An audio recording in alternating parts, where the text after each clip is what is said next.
काय सध्या तू बऱ्याच गोष्टींची डील पण करतेस ना? सारंगच्या लग्नानंतर ना आयुष्य सरळ साधं सोपं राहिलंच नाही हो. तिलोत्तमा, आपल्या आयुष्यात कुठली गोष्ट साधी आणि सरळ झाली आहे? आपल्याला नेहमीच संघर्ष करावा लागलाय आणि प्रत्येक वादळाला तू समर्थपणे तोंड दिलंस. ते शक्य झालं ते फक्त तुमच्या साथीमुळे. खरंच तुझी साथी तेवढीच महत्वाची आहे. मग आज कसलं टेन्शन आहे मॅडमना? हेच की हा कार्यक्रम नीट पार पडेल ना. अगं एवढा छान कार्यक्रम आहे, सणाचा कार्यक्रम आहे, निर्विघ्नपणे पार पडणार. साक्षात विघ्नहर्ताचा कार्यक्रम आहे, मग तो निर्विघ्न होणारच ना. माणसांची हो काळजी फक्त माणसांचीच वाटते, कारण कधी कसे वागतील ना काही सांगता येत नाही आपल्याला.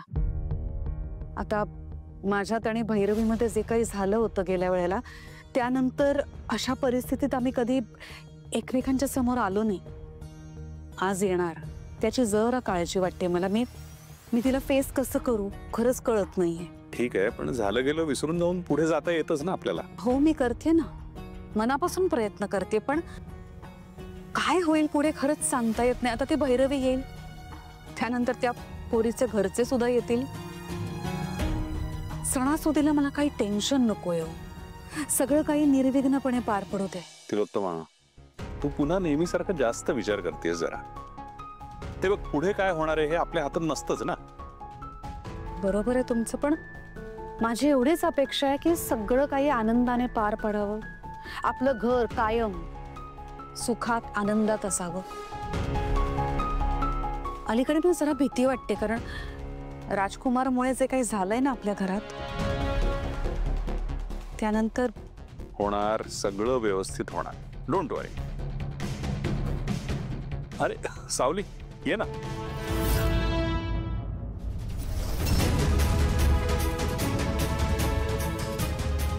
तुला काही कळतं का ग? तू काय आमच्या गप्पा ऐकत उभी होतीस? असे दोघं जण जेव्हा बोलत असतात ना आणि आपल्याला मध्येच यायचं असतं, तेव्हा जरा काहीतरी इशारा द्यायचा असतो, सांगायचं असतं, कळवायचं असतं. आम्ही जर का आता काही पर्सनल बोलत असतो तर? तिलोत्तमा, आपण पर्सनल काही बोलत नव्हतो ना. दे चहा दे. एक मिनिट, मी हिच्या समोरच सांगते, हिच्या घरचे येणार आणि नेमका तेव्हाच काहीतरी गोंधळ होणार, कारण तशी प्रथाच आहे ना. हिच्या घरचे आपल्याकडे आले की काही ना काहीतरी गडबड गोंधळ होतोच, आणि शिवाय ती भैरवी सुद्धा येणार आहे.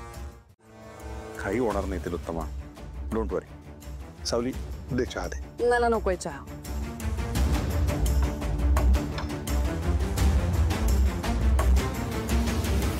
तिलोत्तमा मॅडम, तुम्ही कसलीच काळजी करू नका.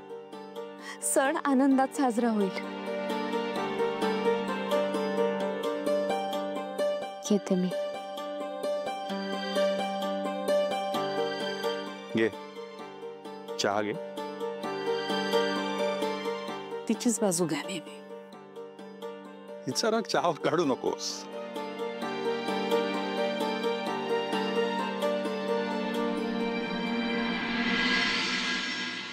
बरं झालं, तरी मी सांगून ठेवते, आज जर का काही गडबड झाली ना तर या पोरीला मी अजिबात सोडणार नाही.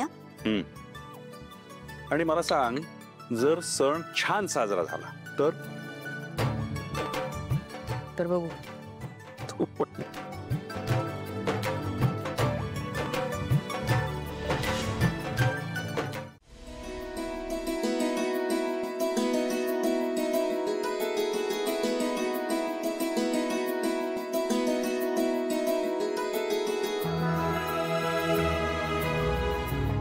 अरे वा, छान पंगत जमली आहे. अरे बस बस बस, असू दे. मग आज काय बेत? आज पुरणपोळीचा बेत आहे. बर, छान. आपण जेवायला घेऊया का? या ना, बसा. अगं तिलोत्तमा, काही काय घेऊया ना सावकाश. नाही, माझ्या गोळ्या असतात ना, वेळेवर नाही घेतले तर त्रास होतो मला. या तुम्ही बसा. अमृता वाढ.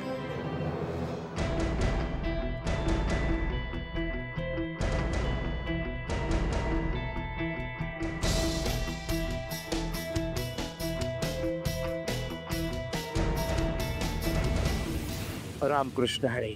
अरे रामकृष्ण हरी, या ना, जेवायला बसू आपण. हा, बॅग द्या माझ्याकडे. या. एक मिनिट. तिलोत्तमा, तू यांनाही आमंत्रण दिलंयस? नाही म्हणजे मी ओळखते यांना, इतके वर्ष झाले, चांगले संबंध आहेत आमचे.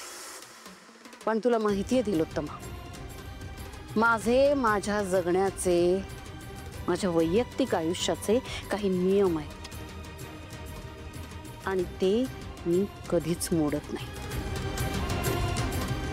तुला जर यांना बोलवायचं होतं तर मला कशासाठी आमंत्रण दिलंय? सॉरी, बट मला यांच्यासोबत जेवायला जमणार नाही.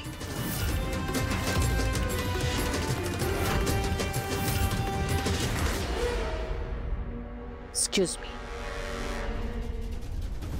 माई, आपण जरा बाजूला जाऊन बोलूयात का? मला तुमच्याशी महत्त्वाचं बोलायचंय.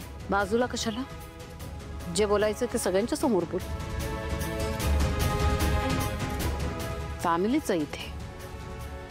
नाही, ते महत्त्वाचं आहे. आपण बाजूला जाऊन बोलूयात ना. आई बाबा, तुम्ही हातपाय धुवून जेवायला बसा. मी मला असं वाटतं आंघोळच करून घेते. जा, मी आले. तिला जाऊ मॅडम, तुम्ही नका जाऊ. तुम्हाला गोळ्या घ्यायच्या आहेत ना, तुम्ही जेवून घ्या. आणि तुम्ही काळजी करू नका, मी सगळं व्यवस्थित करते. माई